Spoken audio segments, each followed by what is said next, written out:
The following program is presented by the Metropolitan Library Service Agency.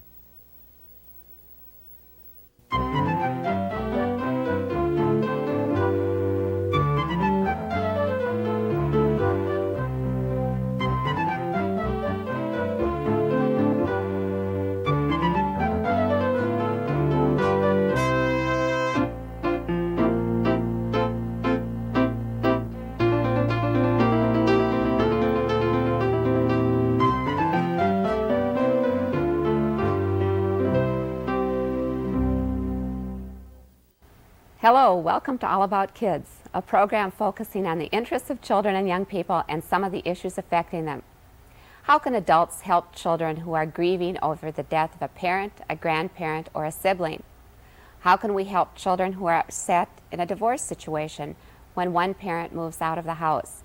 Our guest today, Denise McNaught, founder and director of the National Childhood Grief Institute, and family counselor Terry Haugen-Sjostrom, we'll talk about some of the ways adults can help children who are grieving. They'll also discuss the mission of the National Childhood Grief Institute and the way it's expanding across the country. Denise, we're so glad you could be here today with us. Thank you. Good. You're from the National Childhood Grief Institute. Yes. There are many things to talk about today, Yes. but the thing that concerns me most first is the whole concept of grief and children. I'm not so sure that I'm different from many other people in thinking that grief as such an intense emotion is really an adult emotion. Yeah. How is it that kids really know about grief? Can they? Children do know about grief. They may not know the term for it, but they do experience grief. It's a word that in our society we don't associate much with children, the word grief. I haven't. And so oftentimes, because we don't associate that word with children, we feel that children don't grieve. But really, in fact, they do. They experience the same emotional responses as we adults do. But because they don't sustain their grief, children tend to grieve more intermittently. Oftentimes, we don't identify a child that's grieving. Well, how would you identify a child? I know children range in age from 0 to 18, but within that range, how would you know if a child were suffering from grief? I think it's very safe to assume that if a child has experienced a major loss, that we can assume that child is grieving. So frequently we get phone calls from parents that say, you know, we just went through a divorce, or grandmother just died, and my child seems to be doing okay. It's not talking about it very much, doesn't seem to be too sad, just every now and then. And we say to them, it might be good just to have that child in a group and just to talk about some of those feelings and give them the opportunity to express how they're really feeling. We worry much more about the child that isn't demonstrating any specific symptom than we do about the child that's talking about their grief or their sadness or their loss. So what you're saying then is the child that appears more functional may be more grief-stricken. Yes. And in more inner turmoil and pain. That's right. Than the child who looks perhaps naughty or is acting out That's and getting attention that way, and taking care of stressors and things that way. Early intervention is of critical value with these children. Grief doesn't go away. It's a process. It's something that becomes part of your life. And if you don't deal with that grief, it will always come back and resurface. And sometimes it comes out in appropriate behaviors. And that's what we're seeing with children that have experienced a grief that may come to our groups 5 years post a death or divorce. And thanks to Judy Wallerstein's study, we're finding out the long-term effects of children that are going through a divorce too. So I think it's really critical that we get these kids in for help in the early stages of grief. Early intervention, Yes. even if parents or a caregiver or school person don't see what they would call symptoms. Okay. But then what might be some symptoms or indicators of trouble? If there are any, what might those be for a parent or caregiver? Some of the responses that we see the children going through would be the younger children, bedwetting perhaps. Maybe they are having trouble with that during the night. Children that maybe having behavioral problems in school, excuse me, a declining grades, for example. We're seeing now an increase of substance abuse with these children. Children that have an inability to concentrate in school, they're having trouble in relationships. All of those would indicate that that child might be struggling. We utilize art therapy in our grief groups, and it's a wonderful medium to work with with children, because so oftentimes children don't have the verbal skills to express their feelings, and they may not even understand what they're really feeling inside. But every child can draw. And so what we do with our kids is have them draw a picture of themselves and what they're feeling like on the outside. What do you look like on the outside? And have that child draw that for you. And then say to that child, now what do you feel like on the inside? What do you look like on the inside? Oftentimes that child will draw a picture of themselves, happy and plain and jovial, and then on the inside the child will draw a broken heart. Or large tears going all the way down to the ground, and we know that child is really struggling. What a fun exercise for the children. Yes. And it is so expressive. It is. What a safe way to say what's going on. They haven't had that opportunity before. Well, and it encourages them to get in touch with their feelings, to help identify those feelings, and then to be able to talk about them, which is the most important thing when a child is grieving. Well, I'm a parent, and I'm not always sure how I can help my kids when they experience a loss, and they have. Part of the problem is I've experienced the same loss myself. So I'm feeling maybe less able to be available for them. How can a parent deal with that issue? Well, I think it's important for parents not to feel guilty because they can't reach out to their child because they're feeling sad and experiencing grief themselves. So oftentimes what happens is that the parents are so absorbed in their own grief issues that they become emotionally unavailable to the children. And consequently, the children become the forgotten grievers. And so I think it's important to give the permission to the parents to say, it's okay to feel sad. That's a very normal response. It's okay to cry in front of your child. It actually teaches that child that, yes, it's okay for me to cry too, and the sadness is here, and it seems very sad, but that won't last forever. So you're really modeling a healthy way to grieve. But then we say, even if you're not able to support your child, the importance of extended family, grandparents, aunts, uncles, cousins, that's a wonderful resource for a child to have. But many families nowadays move away and live in different parts of the country from their extended families. And so there are resources available. The National Childhood Grief Institute is a wonderful program because children can come there and be supported through this time of grief, and then the parents can also be in support groups. Can you say more about the whole genesis of the National Childhood Grief Institute, how you came to be and where you're headed? Yes. It's so fun to hear it. Yes. My first husband was killed in a hit-and-run car accident, and we had a baby die about 12 years ago now. And so I had been struggling with my own grief issues, and I'm a pediatric oncology nurse, so my discipline was working with children who were terminally ill and their families. And so out of that, our church started doing grief support groups about 14 years ago for adults. It was started by Marge Heegard, and she's a registered art therapist and bereavement and loss therapist. She started doing the adult grief groups, and there was a great need to help the children of the parents that were going through the groups. And so about 5 years ago we started doing support groups for children who had experienced the death of a loved one. And they were very successful. The waiting lists were filled up right away, and not just from members of our church, but people were coming in from all over the community. And my husband is a pastor, and so because of his line of work and my line of work, we knew of people in the congregation that had children and they were going through a divorce. And they would say, you know, my child is wetting the bed, or my child's having trouble in school and acting out. And the symptoms sounded so similar to the children we were working with in our death program that we decided we'd do a pilot group for divorced kids. Well, we started it with 8 children doing our first support group. And we had a waiting list of 30 a week after we started. The next year, after doing our program, we had 130, and this year we've moved up to servicing about 730 children. And it's all has been by referrals and word of mouth, so it's just evolved out of a volunteer ministry, so to speak, to a national organization for children. There was no national organization for grieving children. We wanted to be able to provide support and resources for kids that were going through this. So we started a nonprofit organization that was formed in 1988. And it just kind of exploded. There was such an overwhelming and unmet need in the community. So that's how we got started. But my understanding is that it's not just the community, but it's nearby states and faraway states. That's right.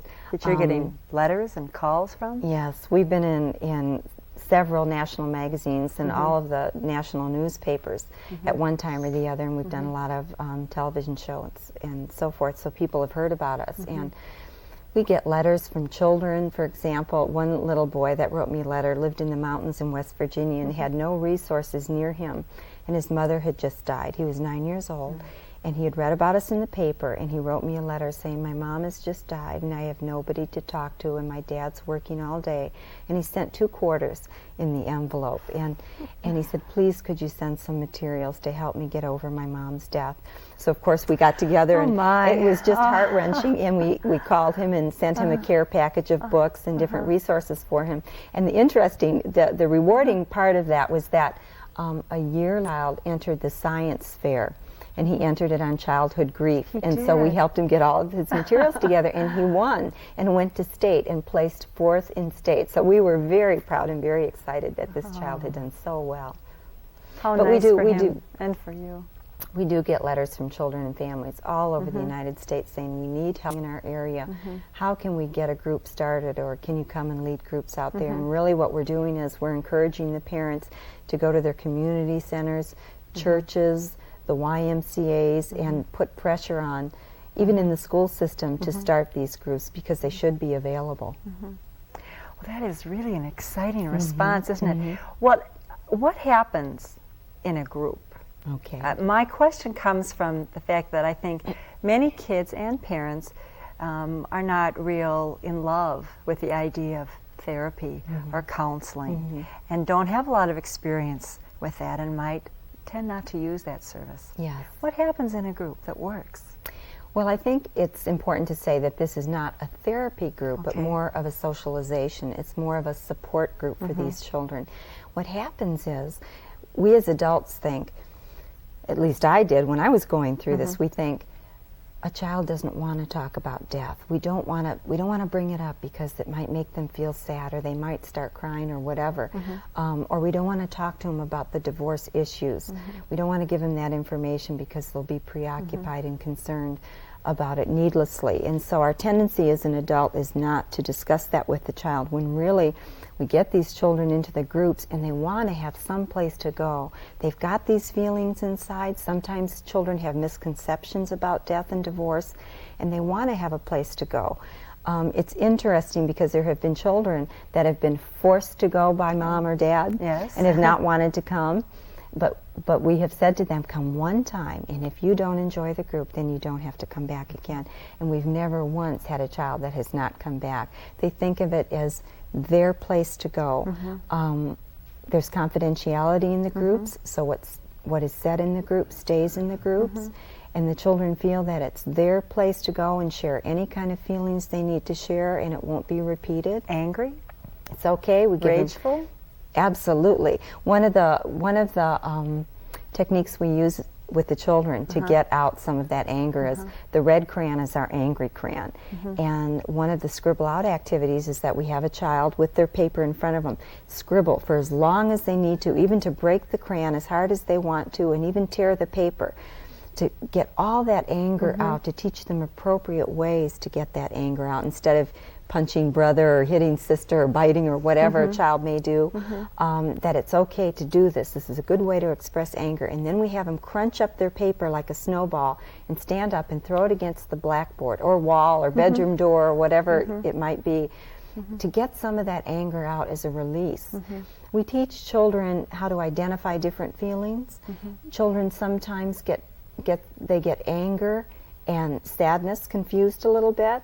So we talk about those feelings, what that's like. We use a feelings cube. It's a square that has different feelings on it, and we roll it on the ground, and it has different feelings on it. And then the child is invited to tell us what that feeling is, and have they ever felt like that. So it's a wonderful resource, I think, a wonderful resource for children to be able to come, to be in a safe environment, and learn to identify the feelings, to express them, and eventually accept them. What about the kids at the outside ends of the age spectrum, the little tiny ones, preschoolers, and the older adolescent? How would they manage in a group? Because we really do service a spectrum. We work with children ages 3 to 18. Our 3 to 5-year-olds are in play therapy with a child psychologist, and they're able to work out their feelings in play therapy. Our older kids that the curriculum would not be appropriate for do a lot of role-playing, poetry, journaling, where they do a lot of writing. They write open-ended letters. Some of the children we work with, parents that maybe committed suicide, or have the divorce issues, that they write open-ended letters about how they feel, and they may never get sent, but that child can express their inner feelings in that way. It's interesting because since we started this National Organization for Children, we receive phone calls from mothers, usually, who have infants and toddlers who aren't appropriate for the program yet, but they know they're struggling with grief because that baby's not sleeping, not nursing, fussy all the time.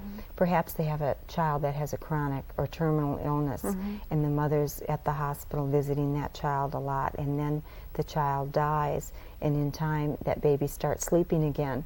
So we know that grief affects children of all ages. Incredible. It really is. It's overwhelming.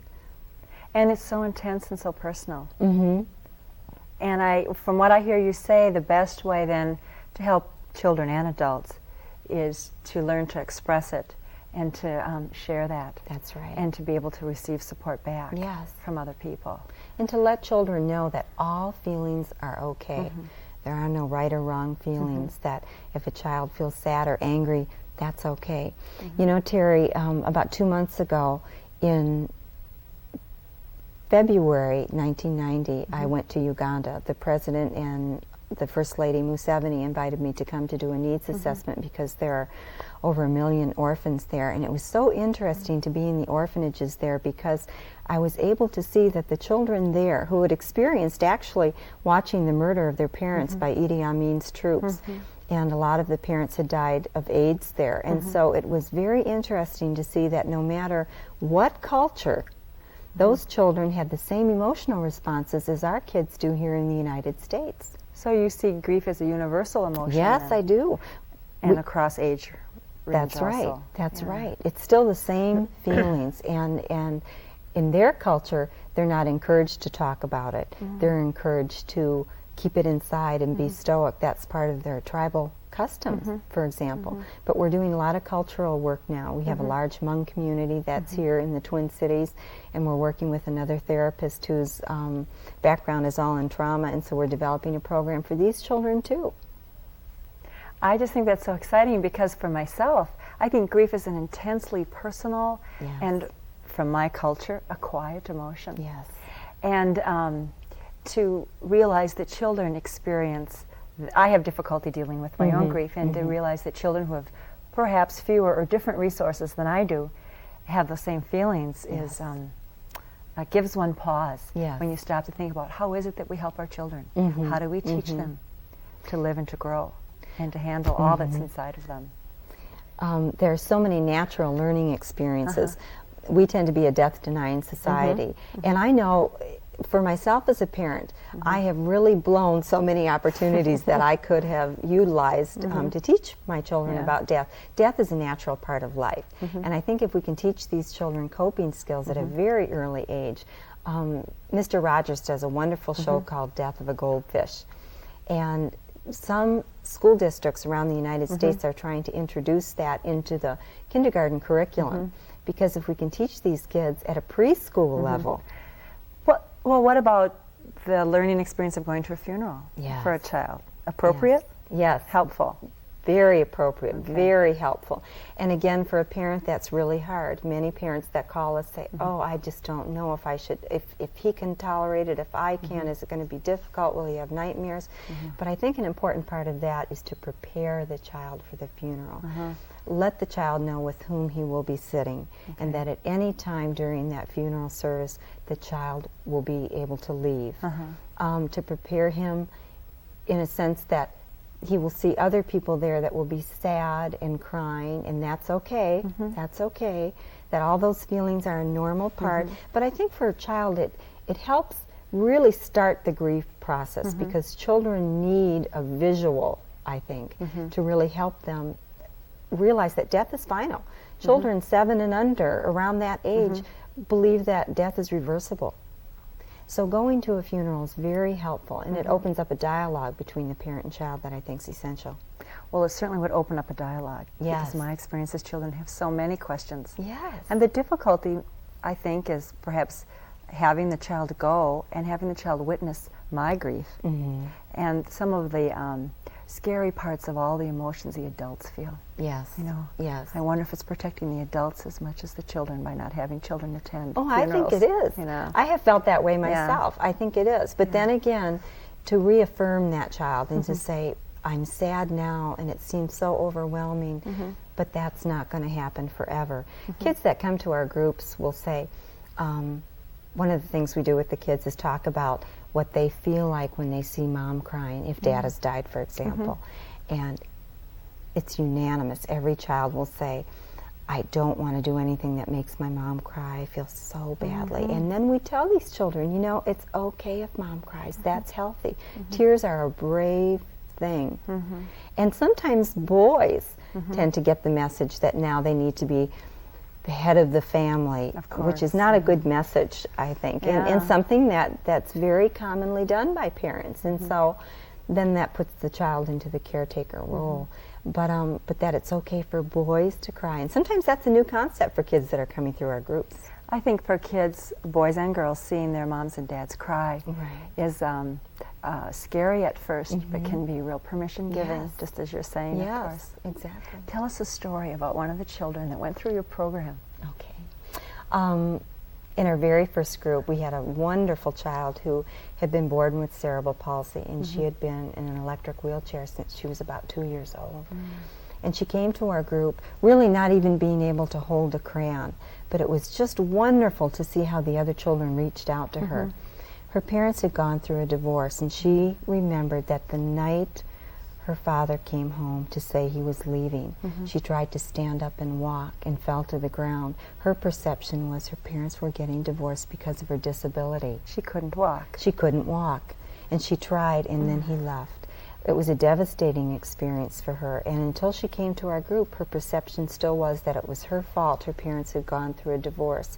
But in this environment, she was able to be supported and talk about those feelings, and she went on to become the poster child, the cerebral palsy poster child. She's done some television shows with me, and she's just great and doing very well, helping other kids in her school that have gone through a divorce. Well, Denise, this is a lot of great information. Thank you. And the National Childhood Grief Institute is there in this community for parents to use as a resource, to call for information, look at the possibility of using it for their children. Yes. Right. And they can reach us at 920-0737. Okay, great. Well, thank you very much for being with us. Thanks It's for fun having to talk me, to you. Terry. Thanks. Bye-bye. Bye.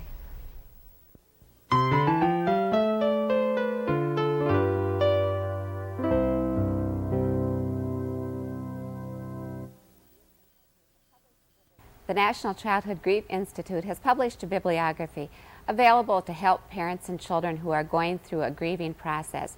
Many of the books on this bibliography or similar titles are available at your local public library. Children's Services Librarian Phyllis Mattill from the Penn Lake Community Library in Bloomington, Minnesota will talk about some of the books on this list. Several books have been suggested to help children deal with the problems caused by divorce. The books fall into two categories, those written for the children themselves and those written for the adults who work with children. Books written especially for the children include the following: Lorene Krasny Brown and Mark Brown have written one of the best, Dinosaurs Divorce, A Guide for Changing Families. This book, featuring dinosaurs as the main characters, is very helpful for the young child. Also good for young children is a book by Sarah Stein entitled On Divorce, an open family book for parents and children together. Two Places to Sleep by Joan Schuchman is a picture book about a boy who lives with his father during the week and his mother on the weekends. The Kids' Book of Divorce by, for, and about kids was written by 20 kids ages 11 to 16. How It Feels When Parents Divorce is another excellent book by Jill Kremens, who interviewed 19 kids aged 7 to 16 on this subject. Some books adults might like to read to better help their children include Helping Children of Divorce, a handbook for parents and teachers by Susan Diamond. A second book is Divorce and Your Child, Practical Suggestions for Parents by Sonia Goldstein and Albert Solnit. Third is Growing Up with Divorce, Helping Your Child Avoid Immediate and Later Emotional Problems. This book by Neil Coulter offers practical strategies to counteract the newly discovered long-term effects of divorce on children. Finally, Second Chances by Judith Wallerstein deals with men, women, and children a decade after divorce.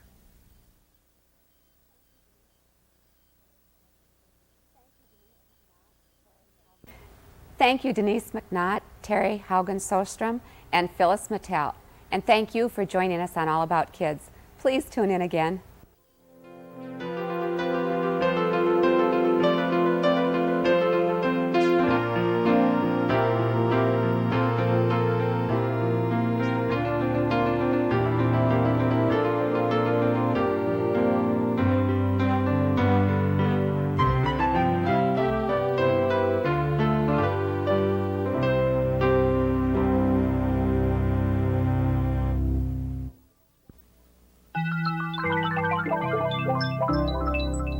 This has been a presentation of Hennepin County Library in conjunction with the Twin Cities Metropolitan Library Service Agency. We thank you for watching, and we hope you visit your public library often.